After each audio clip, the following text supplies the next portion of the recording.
So, hello, dear friends. I'm going to talk about to prepare effective PPT, either for BTech students, MTech students, or PhD students. It is for everyone. So, सबसे पहले PPT के first slide में क्या होना चाहिए? What should be there means what contents, what information should be there. तो सबसे पहले क्या होना चाहिए? Like in my case, PhD defence seminar. अगर आपका सपोज प्रोग्रेस सेमिनार है या माइनर प्रोजेक्ट है सपोज और major project, so here you have to write like a project seminar, PhD project seminar और BTech minor project. Then title you have to write. Then you have to write presented by the candidate name, the student's name with the registration number, with the roll number. However, I have not mentioned here, but here it is required as a student. Okay. Then you have to put logo of the institute. Then आपको ये भी information देना है कि आपके mentors कौन है, supervisors या उसी को बोला जाता है गाइड्स. अगर एक गाइड है तो एक के रो लिखना है, या आप एंड करके आप दूसरे प्रोफेसर फैकल्टी मेंबर्स के बारे में लिख सकते हैं. Like here under the guidance of professor PM Pathak I have written here. कई लोग क्या करते हैं, यहाँ पे सर लगा देते हैं like Pathak sir. Here it is not required. So एक प्रोफेसर, अगर मल्टीपल सुपरवाइजर्स हैं, दो है तो दोनों का नाम लिखिए, तीन है तीनों का नाम लिखिए. ओके. और उसके बाद क्या देना है, इंफॉर्मेशन देना है आपको डिपार्टमेंट के बारे में इंफॉर्मेशन देना है. ठीक है. और उसके जस्ट नीचे क्या देना है, इंस्टीट्यूट के बारे में. देखिए इंस्टीट्यूट के बारे में इंफॉर्मेशन एंड डिपार्टमेंट के बारे में इंफॉर्मेशन. तो जनरली लोग गलती करते क्या है, जैसे आप यहाँ पे देखेंगे Indian institute of technology Roorkee, in my case it is. अक्सर मैंने देखा है इसी को जैसे एनआईटी जमशेदपुर लिखते हैं तो एनआईटी के बाद कॉमा पुट कर देते हैं. That is not, that is wrong. मैं तो ये कहूँगा गलत है ये. आपने कहीं देखे IIT comma Roorkee, IIT comma Bombay, so why NIT comma Jamshedpur? Full name ही यही है, एनआईटी जमशेदपुर. ठीक है. तो यहाँ पे फुल फॉर्म में क्या हो जाएगा, national institute of technology Jamshedpur without putting comma. So ये हो गया. और आपका बैकग्राउंड कैसा होना चाहिए? सो पीपीटी के बैकग्राउंड आपका आई पियर्सिंग नहीं होना चाहिए, एकदम डार्क नहीं होना चाहिए, और आप जो टेक्स्ट लिखे हैं वो अच्छे से एक्सपोज होना चाहिए. तो बेटर रहेगा you just choose the means white colour और you can say the light background. Generally आप देखेंगे जितने भी रिनाउंड प्रोफेसर्स है, रिसर्चर्स है, वो बैकग्राउंड वाइट रखते हैं. उनको ज़्यादा multi coloured mixing of everything's not required.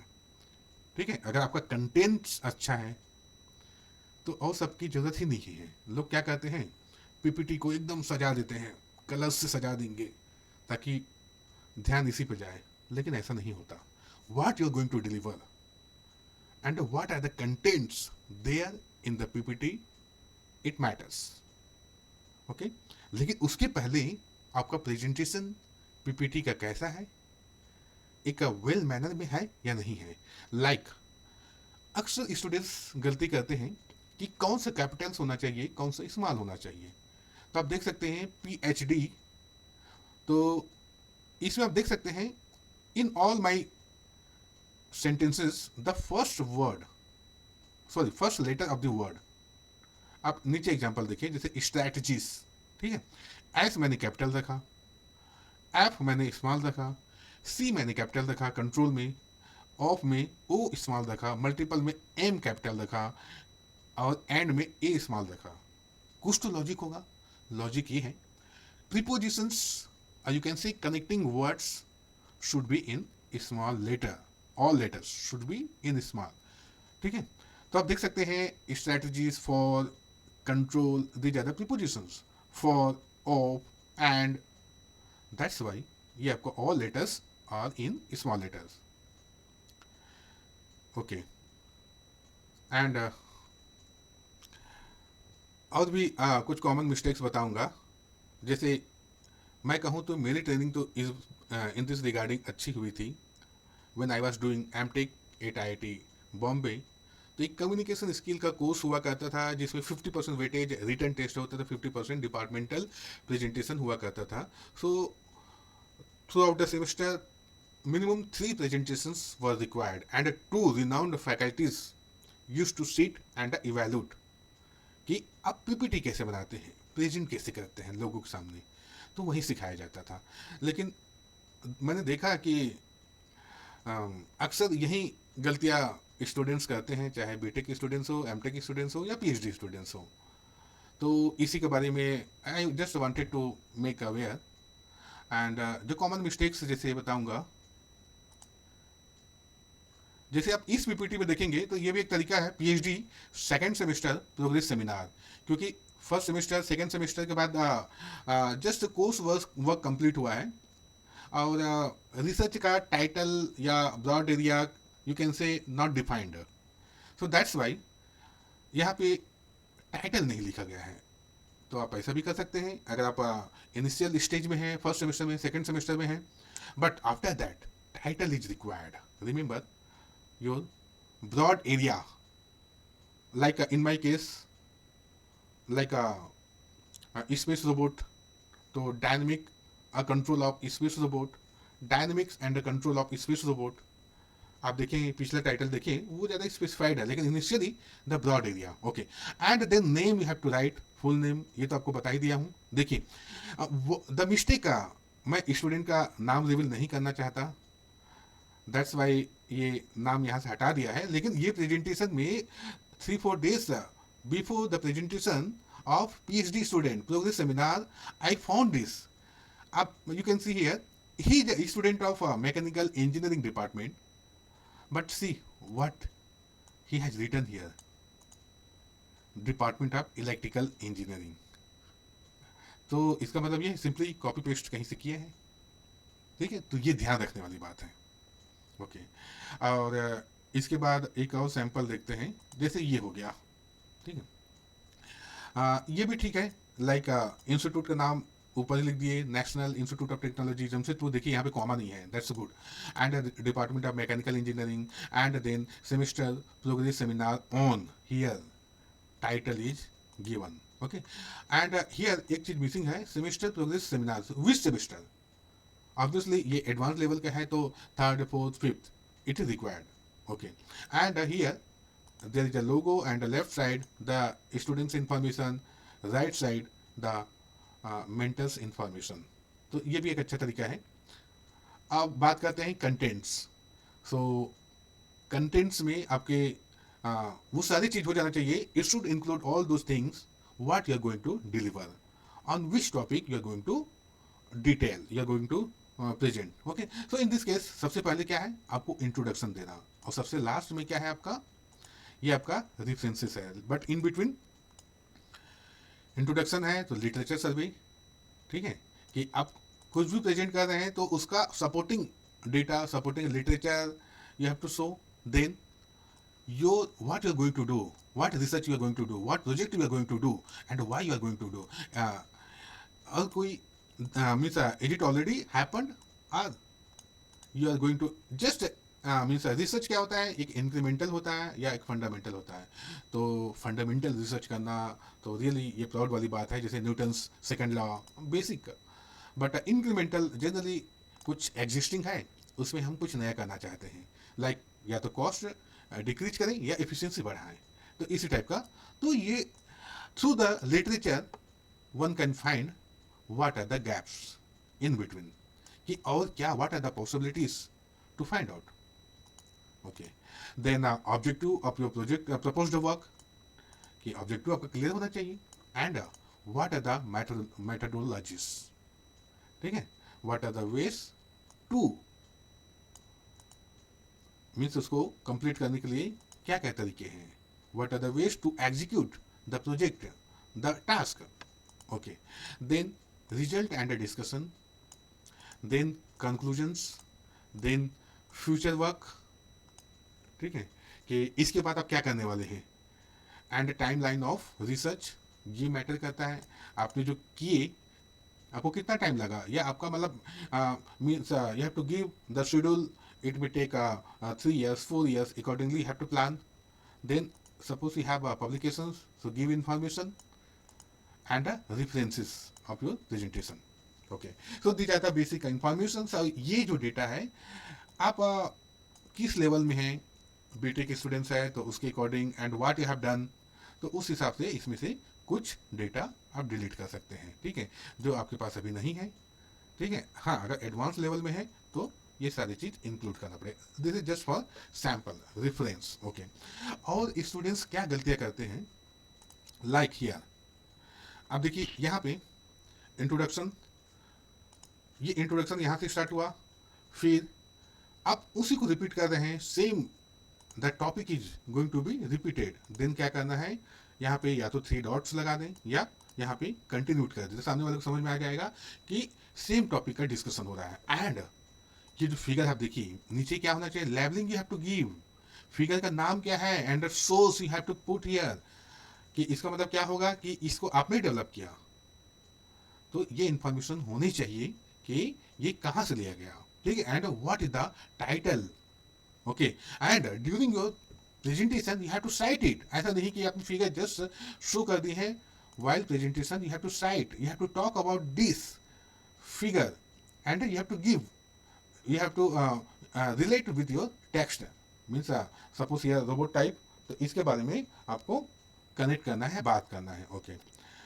And literature सर्वे तो आप देख सकते हैं, this is the good way, like the literature survey should have information of year of publications and the author's name and remarks, what are the findings in that, and generally students, scholars mistake कर देते हैं to give information about journals, so ये नहीं करना है, okay. And और क्या generally mistake करते हैं, आप देख सकते हैं ये चेंग जाओ एट अल, उसके बाद डॉट, ये क्यों लिखा जाता है, क्या ये हर एक जगह लिखा जाता है, नहीं। जब आपका 2 से ज्यादा ऑथर्स हो, if the authors are more than 2, like a 3, 4, 5, 6, 7, so all authors name you cannot put here, so that's why et al dot ये लिखा जाता है। इसका मतलब ये है multiple authors are there, okay. And सबका अपना अपना तरीका होता है, या तो आप सरनेम फर्स्ट लिखते हैं, तो like in my case Vijay Dalla, suppose, so Dalla Vijay kind of things you can write. So ये जैसे रिसर्च गैप के बारे में तो बता ही दिया हूँ। एंड ऑब्जेक्टिव्स आपका बहुत ज़्यादा नहीं होना चाहिए कि आप एकदम भर भर के ऑब्जेक्टिव्स लिख दिए 6, 7, how it is possible to complete, to execute, okay. So it should be 3, 4, 5 maximum, उससे ज़्यादा you can not complete within a certain time of limit, like 2 years, 3 years, 4 years नहीं कर सकते, ठीक है। हाँ, और क्या होना चाहिए, आपका पीपीटी में बहुत ज़्यादा कंटेंट्स नहीं होना चाहिए, मीन्स आपका ये होना चाहिए the content should be minimum and deliberation should be maximum. आप जितना कम कंटेंट्स रखें पीपीटी में और उतना ही ज़्यादा बोले उसके बारे में, और बाकायदा आई कांटेक्ट करते हुए विद द ऑडियंस। कई लोग क्या करते हैं, जैसे पोडियम पे हैं और अपना लैपटॉप के स्क्रीन को देख के पढ़ रहे हैं, अरे भाई सामने वाले को सुलाना नहीं है आपको आप जो कर रहे हैं उसके बारे में एक्साइटमेंट देना है, आपको सामने वाले को एकदम अलर्ट रखो, या ये बंदा यार something he is doing, something great he is doing, see the way of presentation, see the PPT preparation, ये आने चाहिए, ऐसा नहीं कि आपकी बातों से सो जाए, ठीक है। तो ध्यान रखिए, अगर आप इफेक्टिव प्रेजेंटेशन देना चाहते हैं, सामने वाले को नहीं सुलाना चाहते, तो आप पीपीटी के सामने आप खड़े हो जाइए, अब पॉइंटर से, अगर पॉइंटर नहीं है तो इंडिकेट करते हुए, इशारा करते हुए, and give the presentation with the full of the confidence, ठीक है। ऐसा नहीं कि पोडियम के सामने आप जस्ट लैपटॉप को जस्ट आप रीड आउट कर रहे हैं, रीड आउट करने के लिए उसको सुनने के लिए कोई नहीं होगा, सब बोर हो जाते हैं, ठीक है। क्या कर रहा है बंदा, जो लिखा है उसी को पढ़ रहा है, उसी को डिक्टेट कर रहा है, तो इससे आपको बचना है, ओके। नेक्स्ट, लाइक हियर देखिए फिगर तो है लेकिन लेवलिंग नहीं है, ये सब होनी चाहिए, ठीक है।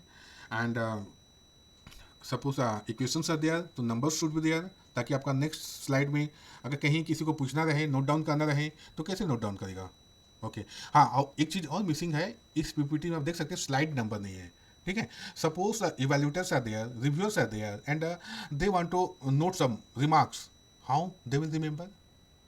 So that's why slide numbers are required. ठीक है. तो इससे पता चला था हाँ भाई 12 नंबर ऑफ स्लाइड में ये एक कमेंट है, ये एक मिसिंग है जो मैं बताना चाह रहा हूँ. ठीक है. तो उसी just like that equation numbers also you have to give.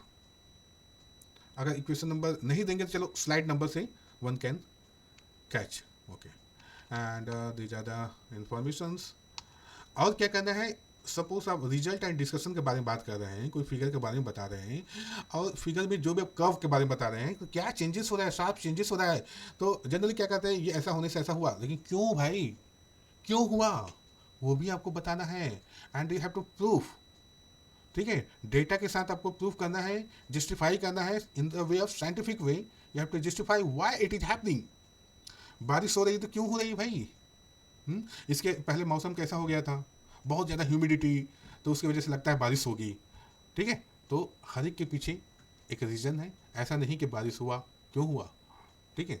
तो यही आपको फिगर में जो भी चेंजेस है क्यों हो रहा है जो भी बताना है. ओके. एंड कंक्लूजन में जनरली क्या करते हैं कि generally research is what, either you have to increase efficiency और you have to decrease the cost. Mainly यही सब होता है, यही सब करना होता है. तो इसको क्यों ना एक मतलब क्वांटिफाई करें. Suppose efficiency, by doing this efficiency got increase. भैया कितना परसेंट इंक्रीज हुआ. ठीक है. ये भी बताना है. ठीक है. And here it is list amount of deviation. So you just right the amount. ठीक है. कितना भैया लिस्ट अमाउंट ऑफ डेविएशन कितना लिखिए यहाँ पे. जितना क्वांटिफाई करेंगे उसको उतना ही ज़्यादा उसमें एक प्रकार से means it is more towards the you can say the effectiveness. ठीक है. उससे लोगों को और बिलीव होता है हाँ कि ये बंदा डेटा के साथ, आपको जब भी करना है डेटा के साथ बताना है. ऐसे नहीं ऊपर ऊपर से ये करने से वो हो जाता है, ये कम होने से वो बढ़ जाता है. No, not like that. ठीक है. ये आपका टाइमलाइन है, जैसे आपको बताया कि how much time you are going to take, that information you should you have to give. And references है. देन लास्ट में थैंक यू. ठीक है. And after this you have to ask. Suppose I have done. If you have any query please let me know in the very polite way. ठीक है. आपको एकदम polite way में presentation देना है, पोलाइट वे में रिप्लाई लेना है और रिस्पॉन्ड करना है. ठीक है. So with this thank you.